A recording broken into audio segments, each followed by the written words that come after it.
प्यारे बच्चों, माई struggle academy के यूट्यूब चैनल पर आप सभी का बहुत बहुत स्वागत है। बच्चों, आज हम क्लास 6 लेसन नंबर 8 गुलिवर इन लिलीपुट नामक पाठ के जो क्वेश्चन आंसर्स हैं उनको करने वाले हैं। तो सभी बच्चे पेन और कॉपी लेकर बैठ जाएं और हमारे साथ साथ इन सारे प्रश्नों के क्वेश्चनों के आंसर यानी कि उत्तर को अपनी नोटबुक में लिखते चलें। तो चलिए वीडियो स्टार्ट करते हैं। पहला क्वेश्चन है, क्वेश्चन नंबर ए है, what was the name of the seller. यानी कि जो सेलर मीन्स होता है आपका नाविक। नाविक मतलब होता है नाव को चलाने वाला। तो जो सेलर था, जो नाविक था, उसका नाम क्या था। तो अगर आपने पाठ पढ़ा है तो आप तुरंत बता देंगे उसका नाम क्या था। तो इसके आंसर में हम लिखेंगे the sellers name was Gulliver. यानी कि जो नाविक था उसका नाम गुलिवर था। इसके बाद क्वेश्चन बी है, name the island Gulliver reached after the storm. यानी कि तूफान के बाद, आंधी के बाद वह कौन से द्वीप पर पहुंचा। कौन? गुलिवर कौन से द्वीप पर पहुंचा। तो इसका आंसर लिख देंगे लिलीपुट। यानी कि वो लिलीपुट में पहुंचा। इसके बाद क्वेश्चन नंबर सी है, क्वेश्चन नंबर सी है, what were the people of Lilliput like. जो लिलीपुट के लोग थे वे कैसे थे। इसका आंसर आपको लिखना है। तो इसके आंसर में लिखेंगे the people of Lilliput were very tiny. क्या थे वे बहुत टिनी मीन्स होता है छोटे। वे बहुत क्या थे? टिनी थे, यानी कि छोटे थे। But sorry but they proved out to be heavy to be very kind and helpful. लेकिन उन्होंने सिद्ध कर दिया कि वे बहुत ही दयालु और हेल्पफुल लोग हैं। इसके बाद क्वेश्चन नंबर डी है, अगर आपको वीडियो फास्ट लग रही है, यानी कि वीडियो आपको ऐसा लग रहा है कि वीडियो तेज़ चल रही है, तो वीडियो को पॉज कर लें, क्वेश्चंस लिख लें, उसके बाद फिर वीडियो को रीस्टार्ट करें, यानी कि दोबारा से चला लें। तो इसका क्वेश्चन नंबर डी है, what did Gulliver eat for lunch. यानी कि जो गुलिवर नाविक था उसने लंच में क्या लिया, यानी कि क्या खाया। तो इसका आंसर लिखेंगे Gulliver ate 1000 loaves of bread. यानी कि जो ब्रेड का लोव होता है, इतना बड़ा लोव, तो उसने 1000 यानी कि 1000 ब्रेड यानी कि वही लोव, ब्रेड के लोव खाए। एंड 100 कॉलीफ्लावर्स यानी कि 1000 फूल गोभियाँ खाई। एंड 100 शीप्स फॉर लंच, और उन्होंने 1000 शीप्स यानी कि भेड़ें लंच में खाई। इसके बाद क्वेश्चन नंबर ई है, अकॉर्डिंग टू यू, आपके अनुसार, what was the funniest thing about the people of Lilliput. यानी कि आपके अनुसार जो लिलीपुटियंस थे, लिलीपुट के लोग थे, उसमें सबसे ज़्यादा आपको फनिस्ट यानी कि मजाकिया कौन सी चीज़ लगी। आपको इसका आंसर लिखना है। तो इसका आंसर है the lilliputians were so tiny as compared to the giant size Gulliver. यानी कि जो लिलीपुटियंस थे, जो लिलीपुट के लोग थे, वह बहुत टिनी थे और वे कंपेयर कर रहे थे गुलिवर के अपने साइज से।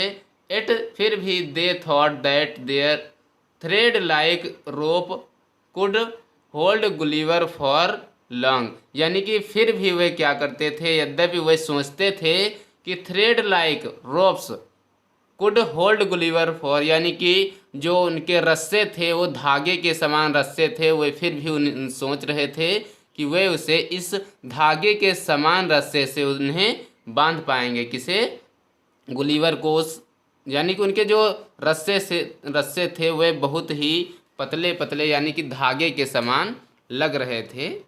वो सोच रहे थे कि मैं इनसे इसको बांध दूंगा। If was the funniest thing about them, यह मेरे लिए सबसे अधिक मजाकिया था।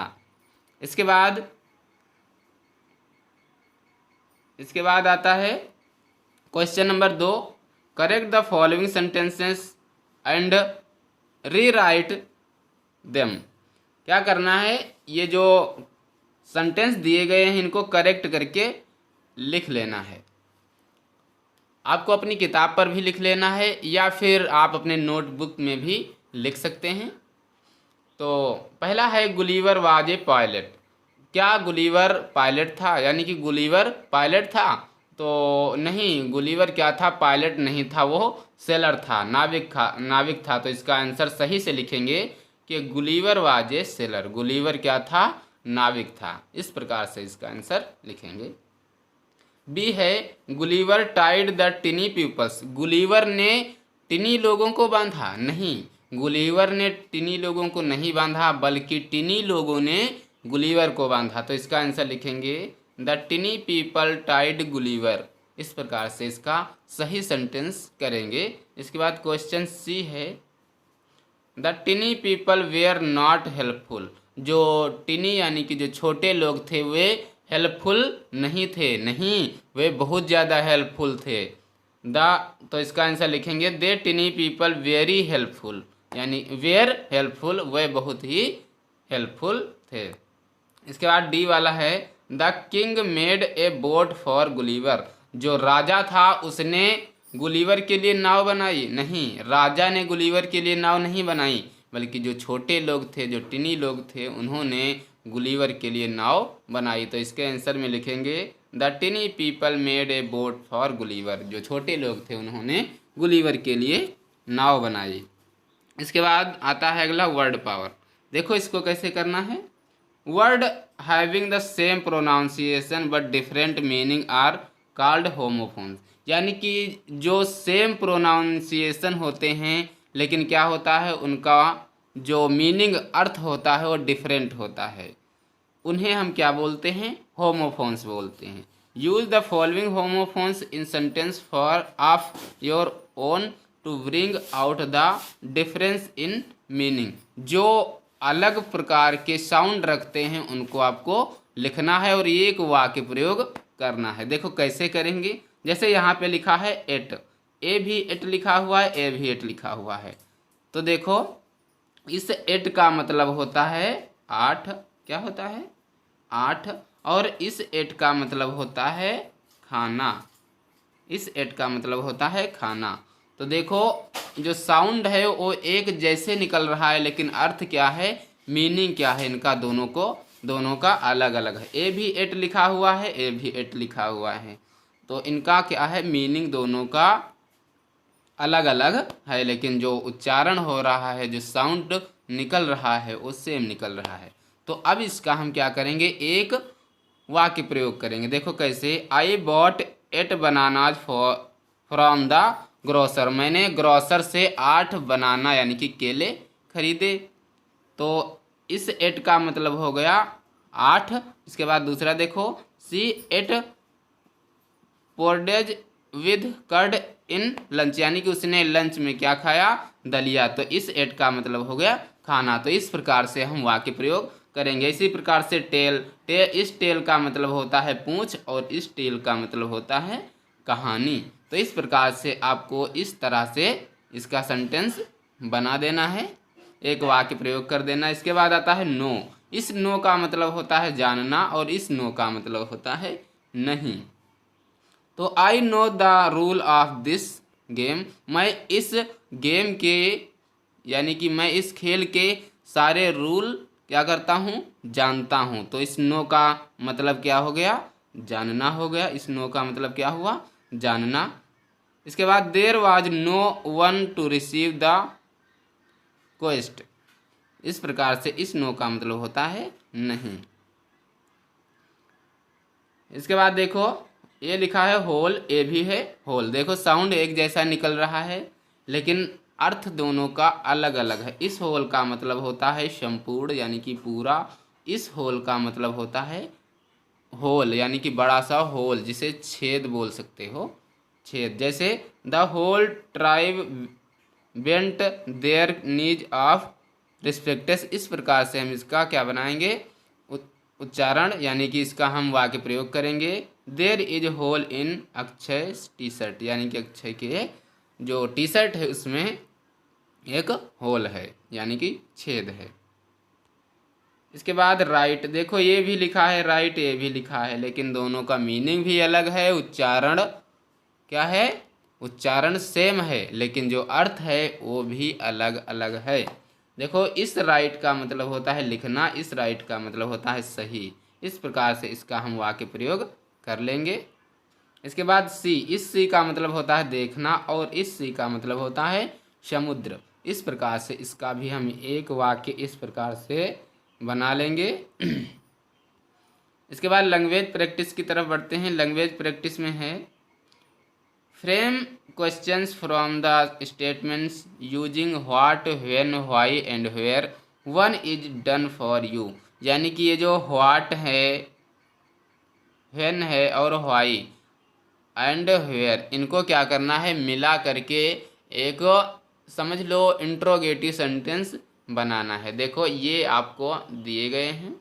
Akshay pledge hockey in the evening, Akshay क्या करता है, शाम के समय हॉकी खेलता है।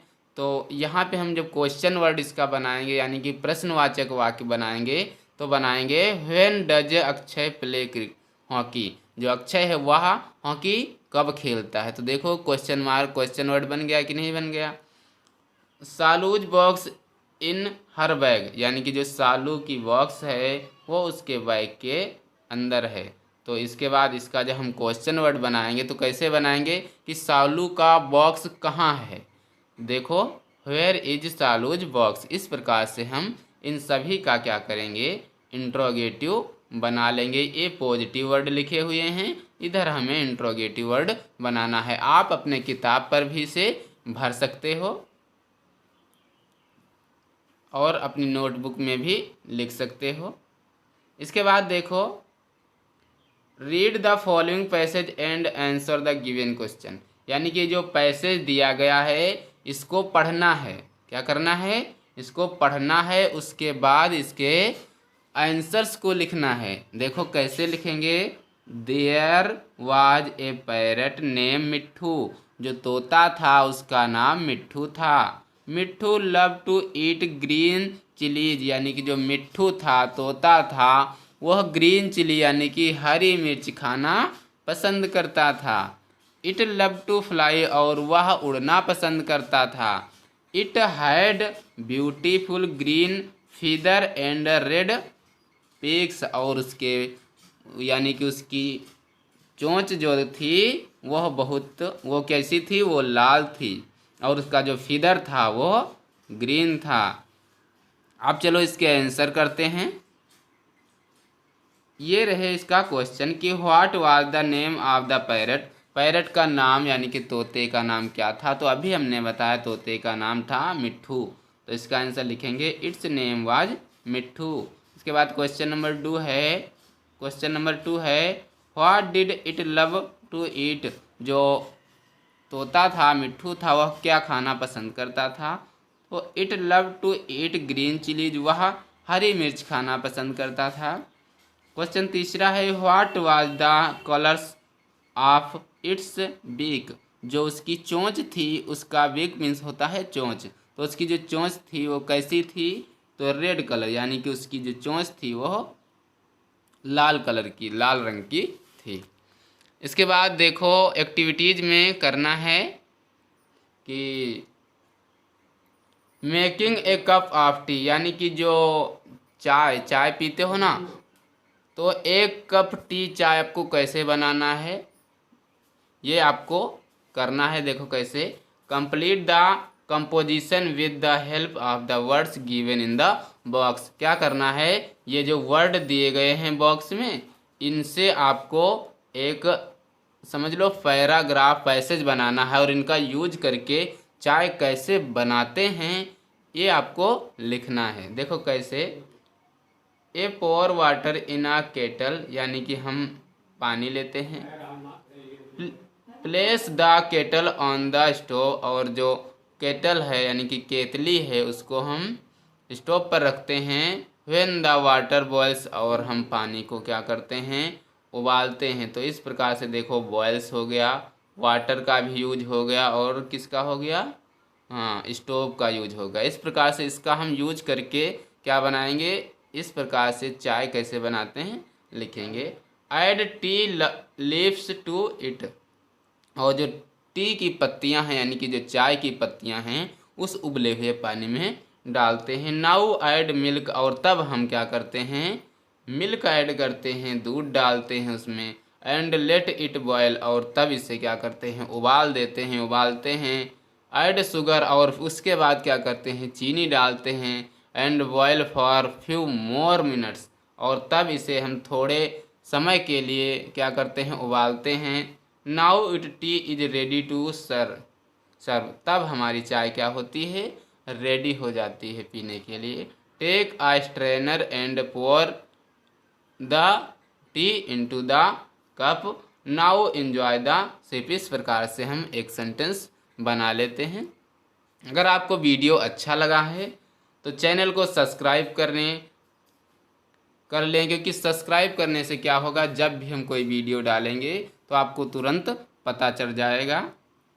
और वीडियो को लाइक भी कर दें और दोस्तों के साथ चैनल को क्या करें, शेयर कर दें, ताकि दोस्तों को भी आपके इस चैनल का लाभ यानी कि इस वीडियो का लाभ मिल सके। और आपको इंग्लिश के सारे प्रश्न उत्तर, चाहे चैप्टर वाइज हों, चाहे आपको किसी चैप्टर का अनुवाद पढ़ना हो, सब कुछ इस चैनल के माध्यम से आपको मिलने वाला है। तो चैनल को सब्सक्राइब करके रखें, और जब भी हम वीडियो डालें तो वीडियो को पूरा देखें। इससे क्या होगा, आपको अच्छे से लेसन, अच्छे से क्वेश्चन आंसर समझ में आएंगे।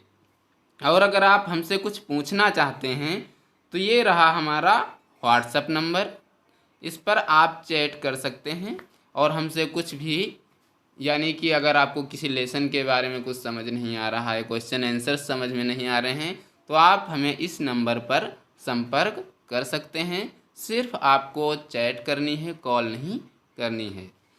तो ये तो थे लेसन नंबर 8 के क्वेश्चन आंसर्स। अगले वीडियो में हम कुछ नए क्वेश्चंस लेकर आएंगे, कुछ नया यानी कि लेसन नंबर 9 के क्वेश्चन आंसर लेकर आएंगे। तब तक के लिए सभी बच्चे अच्छे से दिल लगाकर मेहनत से पढ़ते रहें, ताकि परीक्षा में अच्छे से अच्छे मार्क्स ला सकें। मैं यही सबसे कामना करता हूँ। मिलते हैं अगले वीडियो में। जय हिंद, नमस्कार।